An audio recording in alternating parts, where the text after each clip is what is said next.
Of course, like we alluded to earlier, we live streamed for the first round of the draft, but obviously there was more to that than just the first round. Lots of headlines and news stories surrounding the NFL draft. I mean, I don't know about you. I think this year. I've been more excited about this year's draft than I think I've been in a long time. I've always been excited to watch it, but I think I paid attention 1 through 7 more so than I ever have. Yeah, I definitely would say so. I mean, I actually had a whole bunch of Excel spreadsheets made up. I went and I ranked all the prospects, however many I felt like could get drafted. And I went through, I ranked all of them myself so I could kind of follow along with the picks, be like, see, I thought that was a good one. I thought that was a bad one. And I'd have some sort of reasoning behind it. Yeah, I was pumped up, to say the least. For myself personally, as a Patriots and Chiefs fan, the Patriots never get to draft this high, and we never look for a quarterback. And that's always super fun about the draft, is when you're going to go out and get skill position guys. So I was looking for the draft for that reason. And this was a draft that was full of intrigue too, because you had a bunch of guys opting out. You knew who the number 1 overall pick was going to be, but you wanted to know where all the quarterbacks were going to end up after that. It was really a mystery after pick 1 and 2. A lot of these guys, you didn't know where they would fall, who was going to go where. So, yeah, I thought it was a ton of fun, and I thought that a bunch of teams had sensational drafts. Like, there's usually some that really stand out. I think a lot of teams nailed it this year. A lot of teams. A great draft overall. And I can't wait for the draft to come to KC in 2 years. Yeah, neither can I. I cannot wait. That's going to be so much fun. Especially if the Chiefs are like fresh off of a Super Bowl run or something. That's going to be so much fun. Oh, it'll make it so much better too when it's here and we're picking 32nd, because that means the crowd's going to be there the entire night. I don't know if you guys watched the first round of the draft, but it was rocking in Cleveland. The Browns take Greg Newsome. Everybody's amped up. Nobody's there for the Saints pick when I watched it announced. The people were starting to leave at 27. By the time the Saints pick came up and Peyton Turner was picked, there was nobody in the crowd to go, what? Who? Because everybody was gone. Went back. Cleveland's a working city. They all had work in the morning. That was a Thursday night. So a working city. They are. That's hardworking people in Cleveland. There's not a lot better to do. Yeah, might as well make some money. Exactly. Yeah, no, I can't. Part of the Cavs. What's that? I said, buy yourself a part of the Cavs. Oh man, they're gonna be begging Dan Gilbert to sell that team here in a minute. But yeah, no, I thought Cleveland. Yeah, no kidding. I thought overall everybody had a pretty solid draft. As always, there's always winners and losers, and that's kind of what we wanted to get into next. I mean, it's kind of hard to highlight one team above the rest that just had an absolutely unreal draft. I think I guess, main winner would be the Chicago Bears. I think the Chicago Bears per se had the best draft. Now, the rest of their draft was solid, but I mean, nothing can compare to the first round that they had. Getting the second best quarterback, like we discussed on our last episode, in Justin Fields. You didn't really give up all that much. They did move up 9 spots, gave up quite a few picks, but not too much for it, to get a guy who I think the city can actually believe in. Now, I understand they really felt that they believed in Mitchell Trubisky. And look, the guy was solid in college.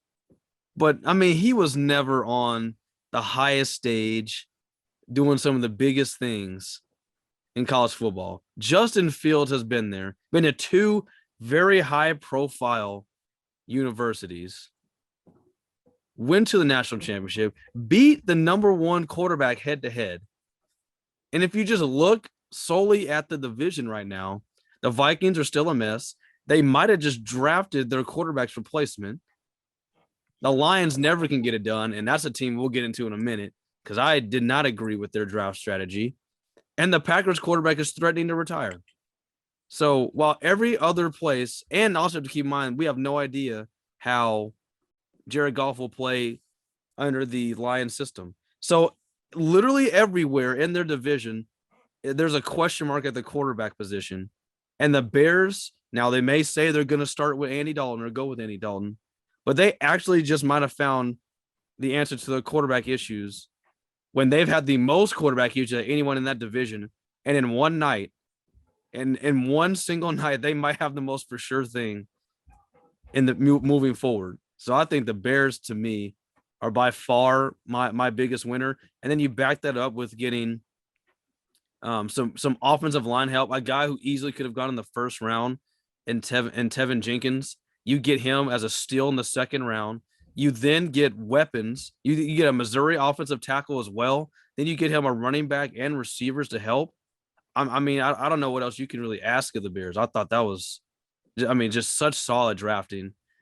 My loser of the draft, listen, I know it's bad to, kick people while they're down, but I'm sorry. The Houston Texans get an F from me. The worst draft of the NFL of this year. The Texans, what are you doing? David Mills, okay. So you're playing hardball with Deshaun Watson. I get that's a very touchy subject, and we don't know what's going to happen. But either way, say they just suspend Deshaun Watson for the whole season. Deshaun Watson is going to play in the NFL again. So are they going to trade him? Are they going to get rid of him? Because according to their owner, they're not going to. So why do you spend your first draft pick of the night? Let's also keep in mind they didn't even have a first round draft pick. Or a second. Or a second, excuse me. They didn't even draft to the third round. So you use your first pick on a quarterback who is going to back up the guy that you refuse to trade. And then you follow that up with, listen, I know he's your boy, Nico Collins, Michigan. I mean, he's not bad, but I mean, he wasn't one of those top-notch receivers. And there were, in my opinion, better receivers still there when they drafted him. So they didn't even get the highest value receiver after that. I don't know. I just did not think they had a very good draft. They didn't even draft until the third round. I don't believe in the pick that they selected. And then the other picks were just kind of fill out your roster picks, if you will, because I don't think Nico Collins will be playing very much. Well, he might have to. Whoa. Yeah, I guess they lost Kenny Stills, so who knows? Yeah. Yep, I would agree with both of those. I think the Texans were a loser before the draft started. I didn't really care who they got. The fact that they didn't have a pick first or second round, and you would have been third in the first round, you would have had the 35th overall pick in the second round. That's a good way to lose a draft right there. Davis Mills, basically you're telling us we don't know about Deshaun Watson as much as they'd like to lead on that they do and that he'll be back. That's them telling us we really don't believe that we're going to have Deshaun Watson back. So yeah, big loser. I like Chicago. All right. Justin Fields, obviously he went to Ohio, so I'm not a huge fan, but it felt different, didn't it? It's very rare that a GM gets to redo a quarterback miss in the draft. It's even rarer that he gets to trade up again. And here's what's different, I think, mostly about the feeling about Fields and the feeling about Trubisky. When they drafted Trubisky, they moved up one spot. They took him over Watson and Mahomes, who were both better in college than Trubisky was. And they took Trubisky based on an upside, apparently. I'm sorry for Trubisky, but they took him on an upside. With Fields, they got him fourth. There's quarterbacks in front of him, so the pressure's off there. The only quarterback that they could have taken that the fans will be like, oh, so why did you take him, is Mac Jones in New England. That's the only one that could outdo him. Instead, with Trubisky, it was, you better be better than these other two guys, because we traded up one spot, gave away way too much to get you ahead of these guys. They don't have that problem with Fields, and Fields is more proven.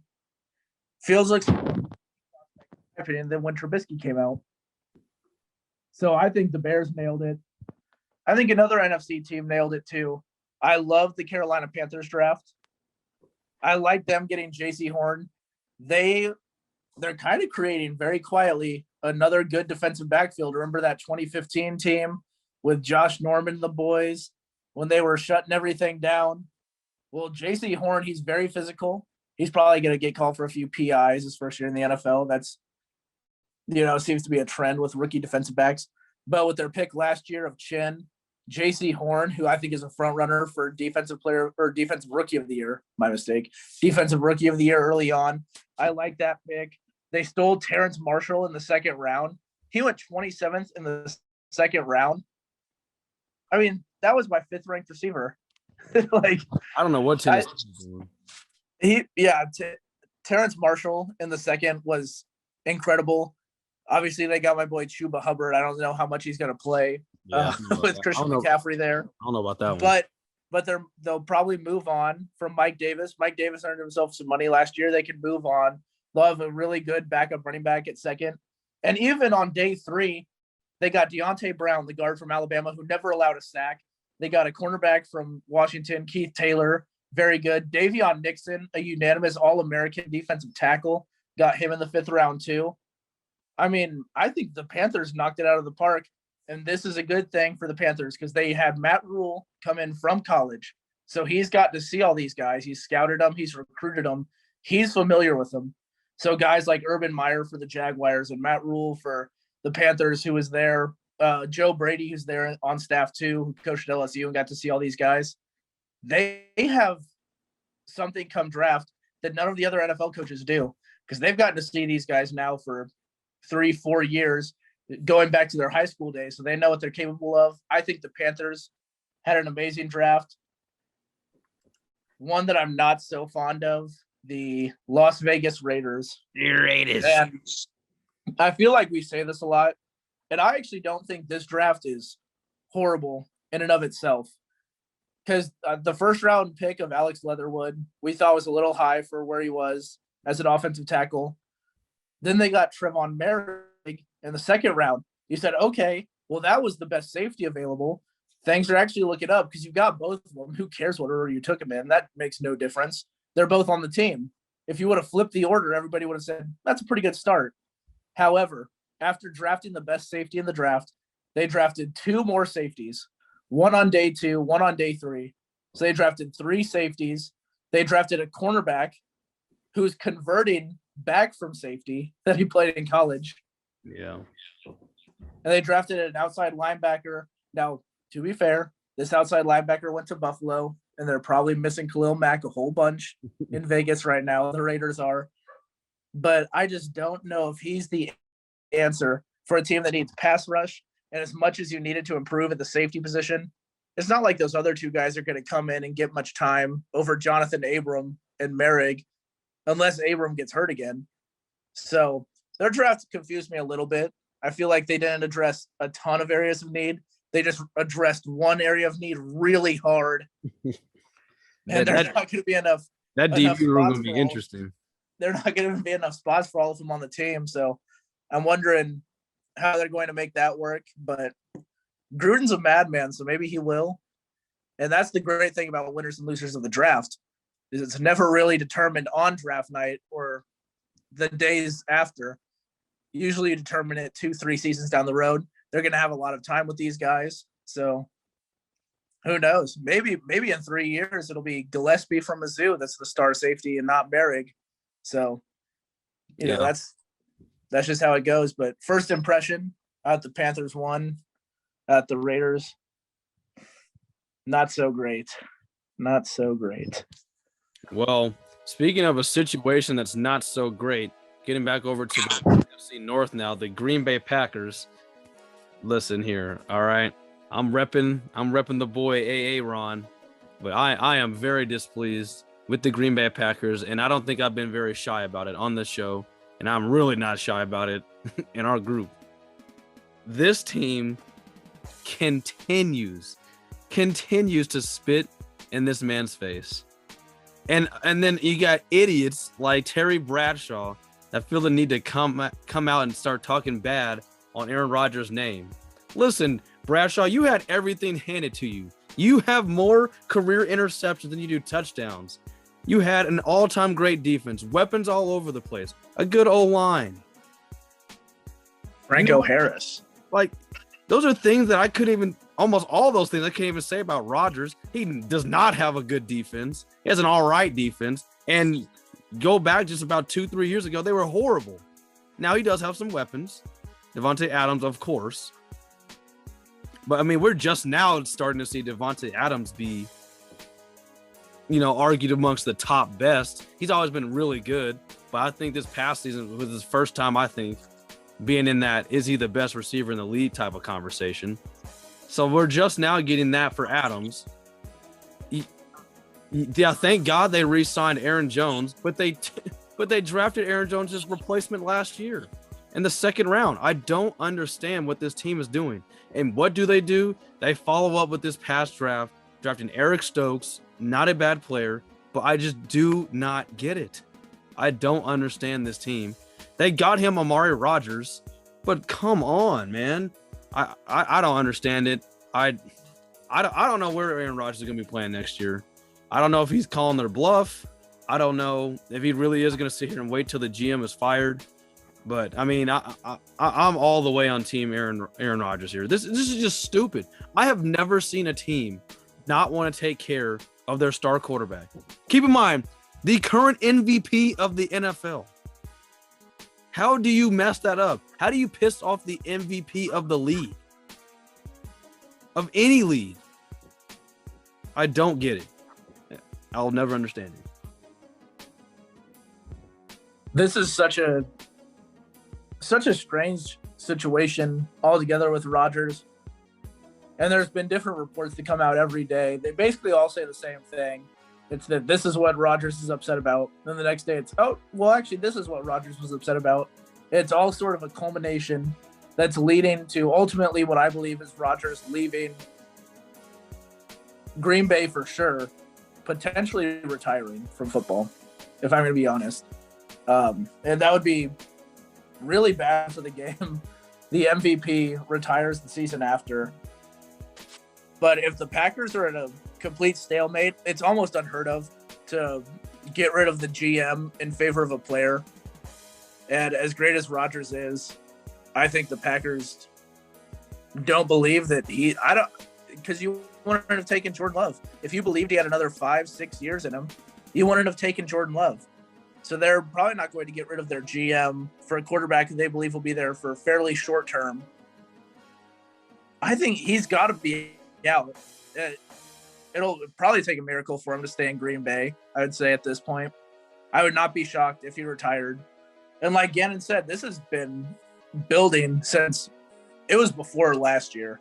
Last year, them selecting Jordan Love, I believe, was just another huge leap into Rodgers wanting out of Green Bay. But at the same time, it's hard for me to entirely blame the front office for all of Green Bay's mistakes. Because as Gannon alluded to earlier, Green Bay's defenses over the years have been the reason they've been losing these games, not Aaron Rodgers, who elevates everybody and makes all of his Packers teammates better.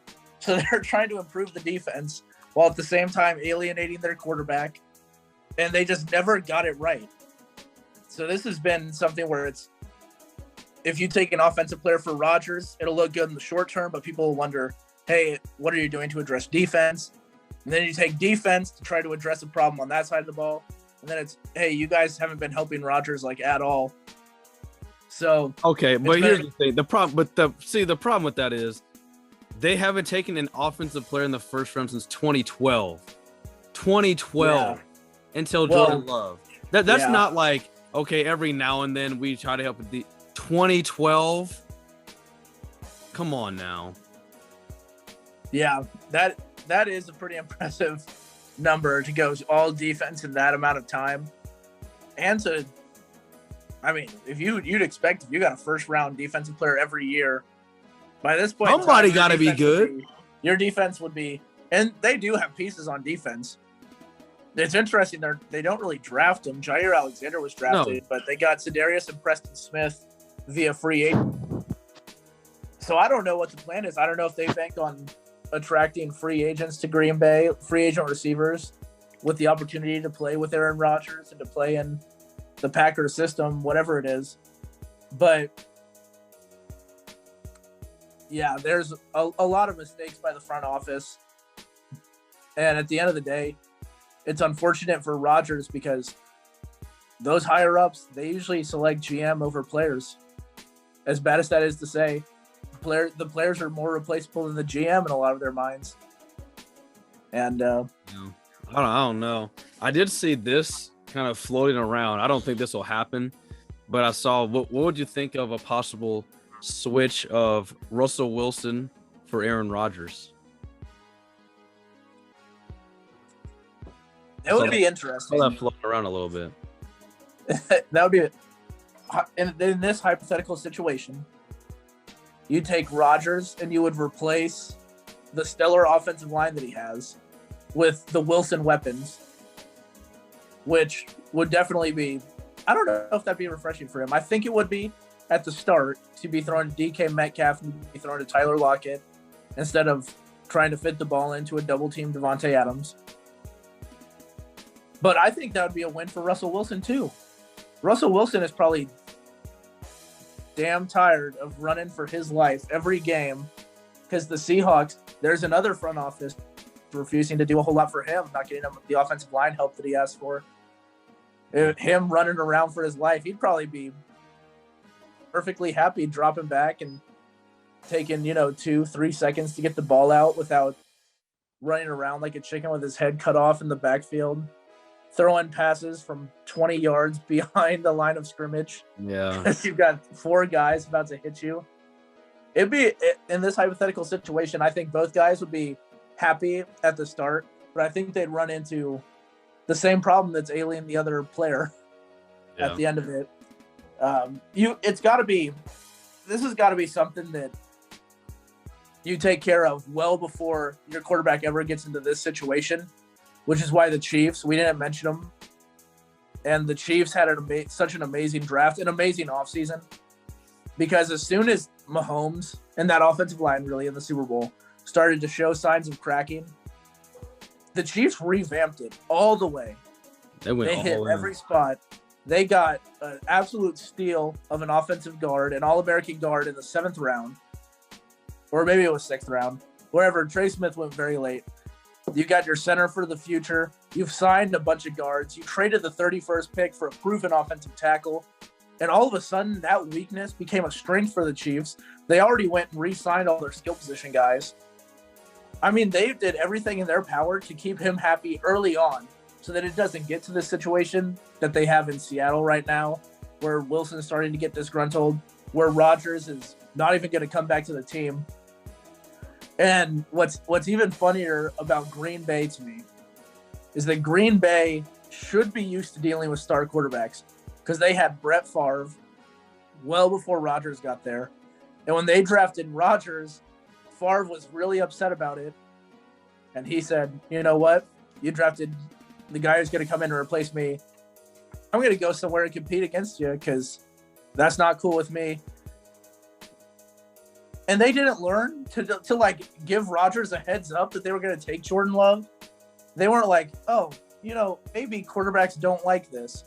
But I can't remember a time in our franchise's history, literally the last quarterback, you had the same problem. And they're going to get one Super Bowl out of both of them. One Super Bowl out of both of these guys. Well, it'll be 2 combined. But yeah, really just poorly run. And I saw today too, another sort of rumor floating around.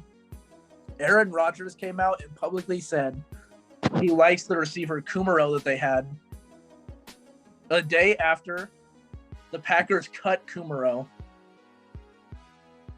almost as if to say, hey, Rodgers, we're giving you the birds. You want to mess with us, we'll mess with you right back. How are you going to win like that? Nobody wins like that. Rodgers doesn't win. You don't win. You're going to be a villain in Green Bay. Gutekunst, the GM. You're a villain right now. Green Bay loves Rodgers. They don't care for you right now. So this standoff is not going to – I don't think anybody's going to win. I do not think there's a winner in this situation. Nope. I think Chicago Bears are going to benefit from it, which is why they're my biggest winner from the draft. I think the Lions are still going nowhere fast, and the Vikings never get out of their own way. So I think the Bears finally might have a chance. Finally. So, and they're going to value and treasure their quarterback. Oh, they'd better. They haven't had a franchise quarterback since before the Super Bowl era. Yeah. So they'd better. They're going to treasure that guy. And I think Justin Fields is going to be up for the job. So, yeah, I don't know what's going to happen in Green Bay. We'll continue to cover it. I'm going to continue to support my man. I can't. Aaron Rodgers is my boy. I'm going to keep supporting him. Who knows where he ends up? I just want him out. And I've been saying that since before last year. I want him out of there. It's just dumb. It's very dumb what's going on there. So no one, like you said, no one's winning from this situation. And Aaron Rodgers might be done with all of football, which deprives all NFL fans, whether you love him or hate him, because people love to hate him. So either way, there's some love involved with Aaron Rodgers, and this is just not it. So we'll continue to monitor that in the coming weeks.